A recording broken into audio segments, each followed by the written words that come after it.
Hello, my name is Scott, and I play the saxophone and a few other musical instruments. I started playing in 8th grade a long time ago, and I still love it. I'm always learning something new. By the way, I brought out my collection of about 25 musical instruments for you to see. I can play most of them at least a little. I thought you might like to take a look.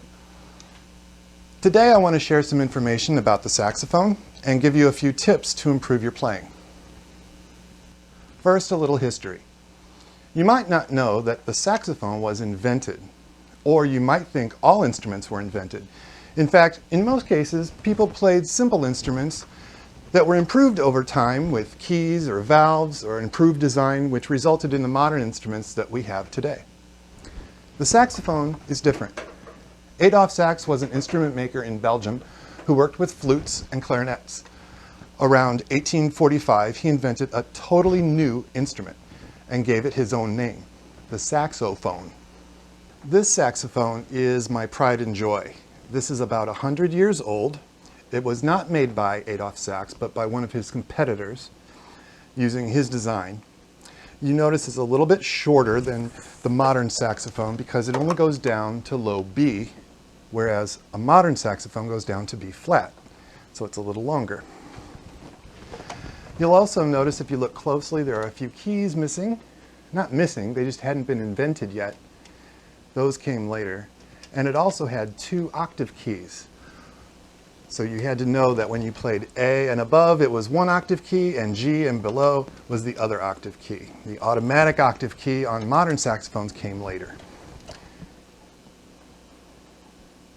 The saxophone never really caught on with composers for the orchestra, but military bands loved it. Over the years, the sax has found a home in concert bands, marching bands, jazz bands, and rock and roll. Recently, it's even started being used in Mexican mariachi bands and the traditional music of India. Let's meet the family. The saxophone is made in many different sizes, from tiny to enormous. I have 3 of the 4 most used sizes here. This is the alto.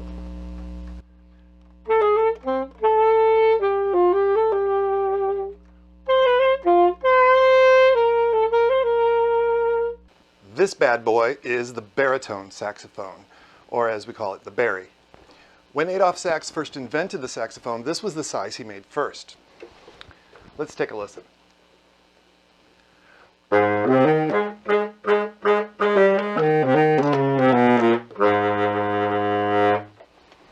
low notes are a lot of fun to play. You notice it actually looks a little longer than you might expect. It's because it goes down to low A.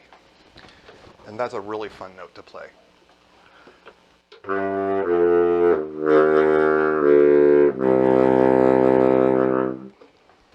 And the high notes sound nice too.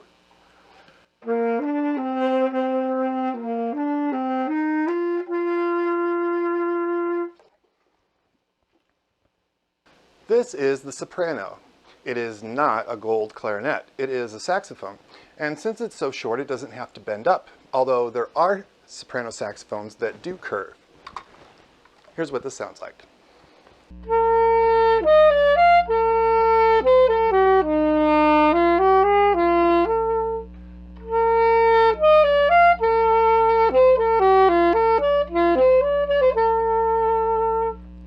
One of the cool things about playing the saxophone is, if you play one, you can easily learn to play the other.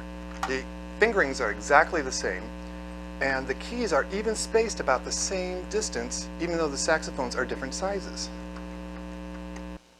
Here are my best tips for improving your playing. Sit up straight in your chair with feet on the floor. I know you hear this all the time, but it lets your lungs fill up fully. Relax your shoulders. Use the strap to bring the instrument up to your mouth. Never crane your neck. It constricts your throat. Adjust your music stand if you need to. Keep your fingers loose and close to the keys. It's easier to play fast when your fingers don't have so far to move to close the key. Even if you've been playing for a while, it's a good idea to check your embouchure. It should be relaxed, just tight enough to keep air from leaking out. Keep the corners of your mouth tight. Be sure you're using warm air. That's the air that comes from deep in your lungs. Cool air is like when you're blowing out a candle. Warm air is like when you're trying to fog up a cold window. And don't be afraid to blow. Especially when you're playing long tones. Play loud and be sure the tone is even and not wavering. Then, of course, practice playing more softly while still keeping that control. My nephew Preston is in middle school. He plays the trumpet. He says he enjoys it, but sometimes it's boring. That's a good sign. It means he's not having trouble playing his music. But there's always something to improve. Okay, you can play the notes on your part. So now what? Just keep playing over and over? No. Each time your director goes over a section, pick something to improve. Are you playing in tune? Listen hard and adjust. Are you making the kind of sound you want? Is it too thin? Is it steady? Are you blending with the rest of the band? Double check your rhythms. Are you keeping your beats even? Is that 16th note placed just right? How softly can you play when your part is marked pianissimo? Are you changing dynamics when it's marked? And are you making music or just playing notes? Be sure you connect all the notes in a phrase.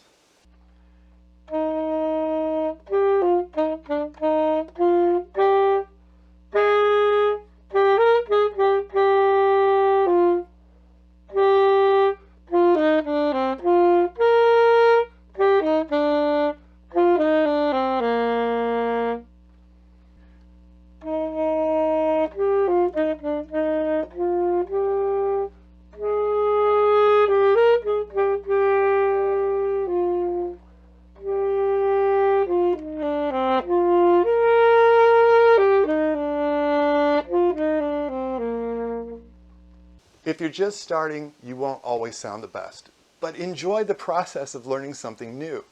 You'll make small improvements all the time. Be proud of those. I'm always happy to welcome more saxophonists into the club.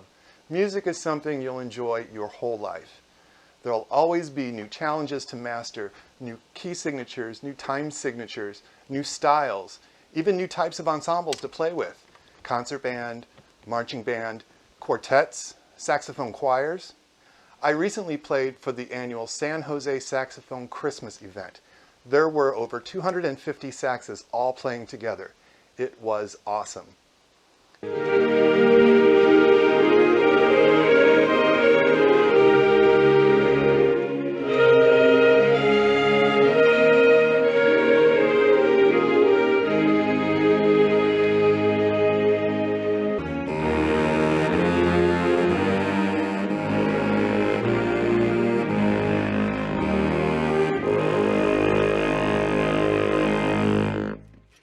Keep having fun making music and never stop learning.